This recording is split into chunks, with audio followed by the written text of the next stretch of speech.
Okay, so get this. Today's deep dive is about to get uh, really relatable. We're cracking open the Journey ebook, and let me tell you, this fictional story, it's packed with real-life stuff. We're talking about identity, finding love, all that good stuff, but in a way that's, well, really honest. It's crazy how fiction can sometimes like hit you right in the feels, right? Like a mirror. And the Journey ebook, even though it follows one guy's experience, it dives into, I think, a lot of what we all go through, Yeah. trying to be true to ourselves, especially when it comes to love. Totally. And this ebook doesn't sugarcoat anything. It gets into the messy stuff, inner struggles, pressure from, like, society, even touches on homophobia. Hmm. But, and this is key, it's ultimately about hope and resilience, which I love. Yeah, for sure. So, ready to meet Eli. He's the main guy in all this, about to take us on this wild ride. Let's do it. Okay, so the story kicks off with Eli, and he is majorly stressing over a text. But not just any text. This is from Dan. They met at a party, and Eli felt like this instant connection. And here's where it gets interesting. Eli spent years, like, burying his true feelings. He's dated women because, well, it's what he thought he should do, No, I feel that. Trying to fit the mold, expectations, all that. But back to that text. It's just a casual coffee invite, but for Eli. Total inner turmoil. Like, does he take a chance on this thing with Dan, or does he stick to the script he knows, even if it leaves him feeling, like, kind of empty? That whole should I do this or should I do what my heart wants struggle, it's so real. And for Eli, it's not just about a date. It's about, potentially flipping his whole world upside down. Obviously high stakes. I do. So what's he do? He goes for it. Agrees to the coffee date. And here's where you start to see the masks people wear. The ones that keep us safe, but also keep us from really connecting. Totally. Eli's been playing a part, right? The good son, the reliable friend. But underneath, he's holding on to this huge secret, this truth about himself. And he's, like, terrified to share. And that fear, the need to protect yourself, it's so human, especially when you're afraid of not being accepted. Breaks my heart. And at first, he's super cautious around Dan, like testing the waters. But, and this is important, Dan is super empathetic. He picks up on Eli's hesitation and just asks, "Are you okay?" Simple question, but in that moment, so powerful. It's like Eli gets this permission to be vulnerable, to maybe, just maybe, start letting someone in. Totally. And that's what makes this coffee date scene so huge. It's Eli allowing himself to imagine a life where he isn't hiding. But of course, it's not all smooth sailing from there. The more time they spend together, the tougher it is for Eli, living this double life. Right, because he hasn't told anyone about Dan. Not his family, not his friends. The weight of that secret must be, like, crushing. It's like he's carrying around this huge weight, too scared to let anyone see the real him. And this is where Jake comes in, his roommate. And Jake is, that incredibly supportive friend we all need in our corner. That friend who just gets it, no judgment. Exactly. And one night, Eli finally cracks. Tells Jake everything. And you know what? Jake's response is instant acceptance. Such a beautiful moment. Shows you how much it matters to have someone in your corner. Sometimes all it takes is one person saying, I see you, and I accept you. So true. It's a good reminder to be that person for the people in our lives, But even with Jake's support, Eli knows he can't hide forever. He has to face the music and tell his parents. Oh, man. Talk about nerve-wracking. I bet a lot of people listening know exactly how that feels, like that mix of being scared and vulnerable. Oh, absolutely. Eli picks a quiet night at his parents' place, and the ebook, it really gets into the emotion of it all. They're totally thrown, trying to make sense of this new information, the son they thought they knew. It's a classic coming out story in that way. But it doesn't just brush over how the parents react. The author goes deeper, They're like, why didn't you tell us sooner? And you can feel Eli's vulnerability when he admits, I was scared. That got me, that I was scared. Such a simple thing to say, but it speaks volumes about what people in Eli's shoes go through. And then he's like, but I'm done hiding, pretending to be someone I'm not. He's finally choosing himself, Yes. And that decision, as terrifying as it can be, it's so freeing. 100%. And his parents, their reaction isn't like immediate acceptance, but it's a start. They say they need time to process. And let's be real, that's pretty realistic. For sure. Coming out isn't just one conversation, It's this whole process for the person coming out and the people around them. So true. And as Eli starts to really live more openly with Dan, he hits these everyday challenges, like dealing with casual homophobia at work. Mm-hmm. But he's more aware now, and he's not letting things slide. It's like he's finally, finding his voice, even if it's small things, like at work. There's this part where a coworker is, assuming everyone at this work thing is straight, and Eli corrects them. It's subtle, but it's a big deal. Yeah. He's not shrinking himself anymore to fit in. Love that.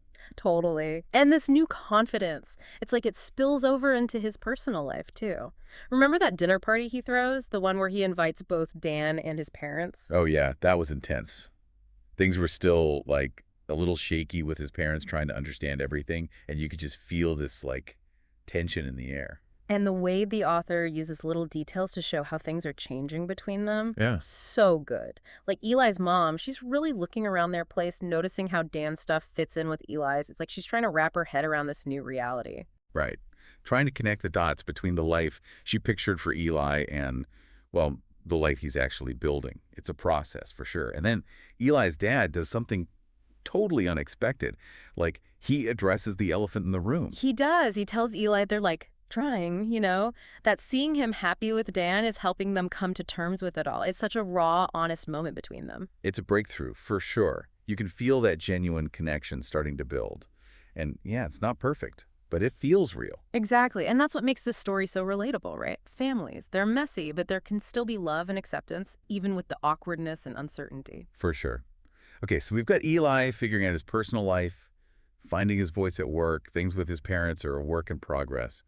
But then we get to the big one, the extended family Christmas Eve gathering. Whoa, talk about a whole other level of pressure. Grandparents, aunts, uncles, cousins, everyone and their opinions. I was stressed just reading it.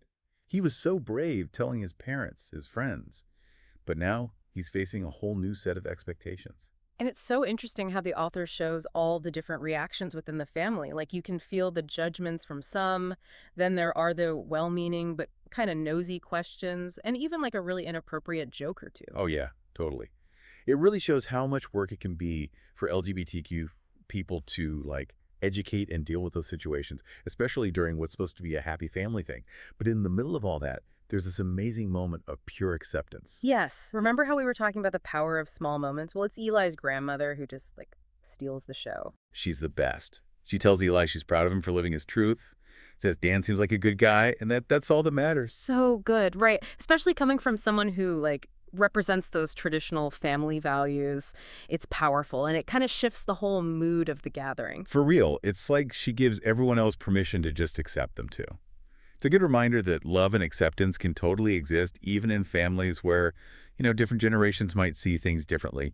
But of course, just when you think Eli and Dan have made it through the worst of it, the story throws this curveball that like really shakes things up for them. It's like they were doing so well, then bam, Dan starts acting distant, working late, being withdrawn. That easy communication they had, gone. Ugh, the worst, right? When you can feel something's off, but you don't want to like crowd them or assume. It's that classic relationship thing. Do you give space or confront it? The worst. And Eli's freaking out a little, right? He can tell something's up. Totally. I mean, think about it. He spent so much of his life afraid to be himself, finally finds love, and then this, of course those old fears would come back. Totally get it. Yeah. But thankfully, they eventually have that, inevitable hard conversation. And it comes out that Dan's been feeling lost, unsure about where he's going, worried that maybe they're growing apart. Talk about a heart-stopping moment. You're reading it like, is this it? Are they breaking up? But here's where they get me. They don't give up. So glad they didn't. So what do? Because that kind of talk can really mess things up for couples. Yeah, it's how they handle it. Instead of calling it quits, they decide to take a step back, really figure out what they want for their future, together and individually. That's big. You have to be pretty mature to admit that relationships change and that sometimes you need to, reset. Exactly. And while they're doing that, Dan gets this job offer, amazing opportunity, a promotion even. But there's always a catch, right? Longer hours, more responsibility, probably more stress on them as a couple. It's like the universe is testing them. It'd be easy to get resentful, right? Like Eli might feel like Dan's picking work over their relationship. Been there. Haven't we all? It's those moments that really test a relationship. But they show us again how important communication is. They talk it through instead of letting all that negativity build up. Okay, so how does that go? Because it's one thing to say you'll talk, but actually doing it is tough. So true, but they do it. Dan takes the promotion, but they set boundaries. They make time for each other, even with his crazy new schedule. Love that. Finding that balance, proving you can support each other's goals without, sacrificing the relationship. But wait, I bet something else happens, right? Just as they get into a groove. You know this ebook. Just when things seem okay, Dan gets another even bigger opportunity, but this time he has to move away for a few months. Oh no, long distance. After everything else, that's a whole other level. Seriously, it would be so easy to let the doubts and insecurities take over, but nope, they tackle it head on. Open communication, honesty, the whole 9 yards. Okay, so do they try to make it work? They do. They decide to really prioritize communication, and they actually put in the effort to stay close. And you see them both, like, rise to the challenge. That's a powerful message in there. It shows that just because you're apart doesn't mean you have to drift apart. It takes work, but it can be done. Right. And the author, to their credit, doesn't pretend it's easy. There are times they're lonely, missing those everyday moments together, but they're committed to each other, and it shows. And I'm guessing this time apart helps them grow individually too. For sure. Dan really dives into his work, and Eli, he focuses on his photography, even has a successful exhibition, something he always wanted. It's like they're growing as individuals, but still connected, you know? So Dan comes back, right? Please tell me there's a happy ending. Did they make it? They did. Their reunion is perfect. They're stronger now, wiser, and so sure about their future together. Wow, what a ride. This ebook really went there. We saw the good, the bad, those inner struggles, and how much courage it takes to be yourself, even when it's scary. It's a reminder that love isn't a straight line, you know? It's about navigating all the ups and downs and coming out stronger together. And, seriously, open communication is key. 100%. That's how you build trust and real intimacy. Well, there you have it. The Journey ebook, a fictional look at identity, love, and building a life that feels authentically you. Because sometimes a good story, even a fictional one, can make you feel seen and hopefully a little less alone.